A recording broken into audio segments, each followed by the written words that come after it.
मैं चैलेंज करती हूँ विपक्ष के साथियों को, एक बार मोदी जी से कहलवा दो कि अगर मैंने काम करा तो मुझे वोट कर दो। भाई साहब, जमानत जब्त ना करा देना है देश की जनता। अभी तुम्हारी बैसाखी की सरकार चलती है केंद्र में, दो बाबुओं के दम पर। वो बाबू जिस दिन अपना सहारा हटा लेंगे तो हमारे जो चौथी पास राजा है वो कुर्सी से नीचे गिरेंगे और संविधान की जय जयकार होगी, होती रही है। हाँ, इनके पास जुमले जरूर है। पिछली बार कहा था कि हर किसी को 15 लाख रुपए देंगे, इस बार कहा कि हर किसी को 2 करोड़ नौकरी देंगे, और फिर कहते अगर मैं ना कर पाऊं तो झोला उठाकर चला जाऊंगा। कि जब जब मोदी डरता है केजरीवाल से तो ईडी और सीबीआई को आगे करता है। अध्यक्ष जी, कहावत है, जैसा खाओगे अन्न वैसा होगा मन, और जैसे होंगे संस्कार वैसे होंगे आपके आचार विचार। तो अध्यक्ष जी, जब मैं संस्कारों की बात कर रही हूं तो मुझे बहुत ही भारी मन से ये कहना पड़ रहा है कि जिस पार्टी की सरकार आज देश के केंद्र में है और देश के 22 राज्यों में है, उस पार्टी का जन्म ही दंगों से, लोगों को डरा धमकाकर वोट लेने से ही हुआ है।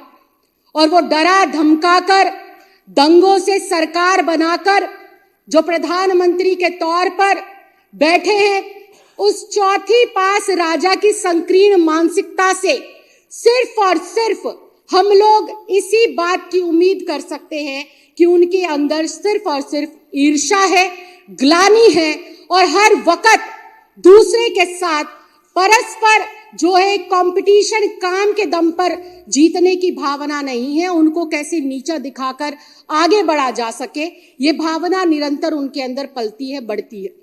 जब कोई पार्टी दंगों के दम पर, वोटों की चोरी कर कर, वोटों की खरीद फरोख्त कर कर, सरकारों को रातों रात तोड़कर, विधायकों को डरा धमकाकर अस्तित्व में आती है, तो उनका गृह मंत्री तड़ी पार होगा, ये बिल्कुल साफ है और नामजद है।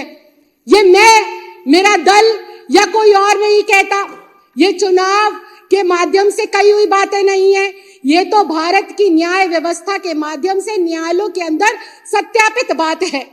और जब आपकी मानसिकता इतनी संकीर्ण होगी, जब आप अनपढ़ता का परिचय देंगे, जब आप गुंडागर्दी का परिचय देंगे, तो निश्चित तौर पर यह बिल्कुल साफ हो जाता है कि एक पढ़े लिखे, एक प्रभावशाली, एक आईआईटीएन से एक ऐसा व्यक्ति जो सब कुछ निछावर करता आया है मां भारती के लिए और दिल्ली वासियों के लिए, तो उससे मोदी जी को डर लगना लाजमी है।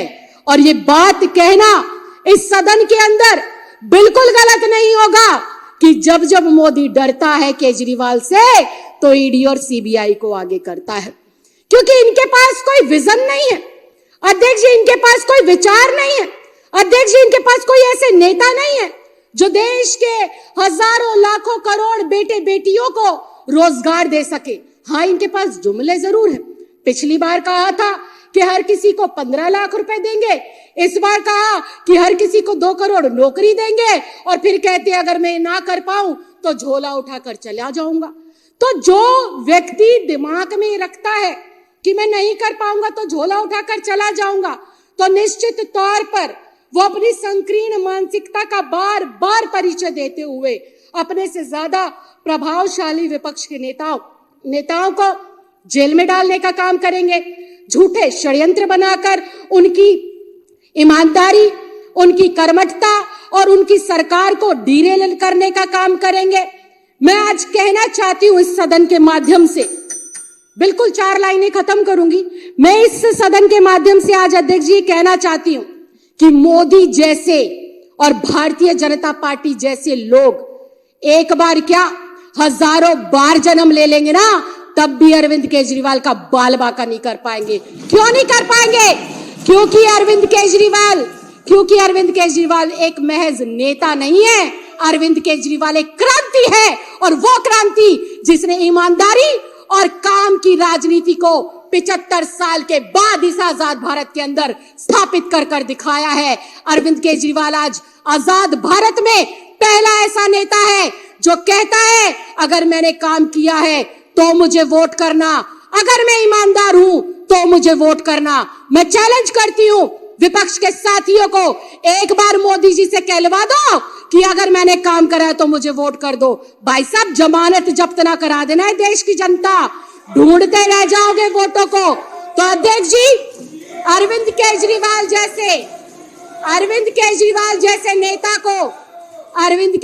जैसे नेता को मोदी जैसे व्यक्ति और तड़ीपार जैसे अमित शाह जैसे व्यक्ति हजारों जन्म लेंगे ना झुका सकते हैं, ना डरा सकते हैं, और ना ही हमारी सरकार को तोड़ सकते हैं। और जहां तक बात है आम आदमी पार्टी को तोड़ने की, आम आदमी पार्टी के लोगों को डराने की, तो अध्यक्ष जी मैं ये भी बहुत साफ शब्दों में बता दूं, आम आदमी पार्टी कोई राजनीतिक पार्टी नहीं है, ये एक परिवार है।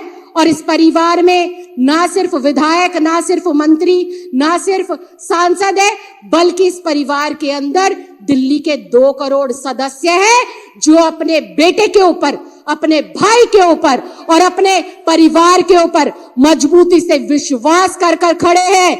हम आज फिर इस बात को कहते हैं, तुम ईडी को लगा लो, तुम सीबीआई को लगा लो, तुम्हारे आसपास जितने तुम्हारे हथकंडे हैं सब कुछ लगा लो, ना तुम अरविंद केजरीवाल की ईमानदारी पर दाग लगा सकते, ना उसकी कर्मठता पर दाग लगा सकते। ये दाग वापस तुम्हारे मुंह पर लगेंगे, हेमंत बिश्व शर्मा के रूप में लगेंगे आपके मुंह पर ये दाग आकर, शुभेंद्र अधिकारी के तौर पर तुम्हारे मुंह पर ये दाग आकर लगेंगे, जो नर्मदा घोटाला हुआ उसके नाम पर। और मोदी सरकार और ईडी के दुरुपयोग की वजह से ना विपक्ष खत्म हो सकता है, ना विपक्ष खत्म होगा। आने वाले समय के अंदर आप देखिए, अभी तुम्हारी बैसाखी की सरकार चलती है केंद्र में 2 बाबुओं के दम पर। वो बाबू जिस दिन अपना सहारा हटा लेंगे तो हमारे जो चौथी पास राजा है वो कुर्सी से नीचे गिरेंगे और संविधान की जय जयकार होती रही है। तो अध्यक्ष जी, मैं सिर्फ इतना कहना चाहती हूं, आज तक जितनी भी सरकारों ने अपनी संस्थाओं का दुरुपयोग करा है, इस लोकतंत्र के माध्यम से, संविधान के माध्यम से जनता ने उनको जवाब दिया है।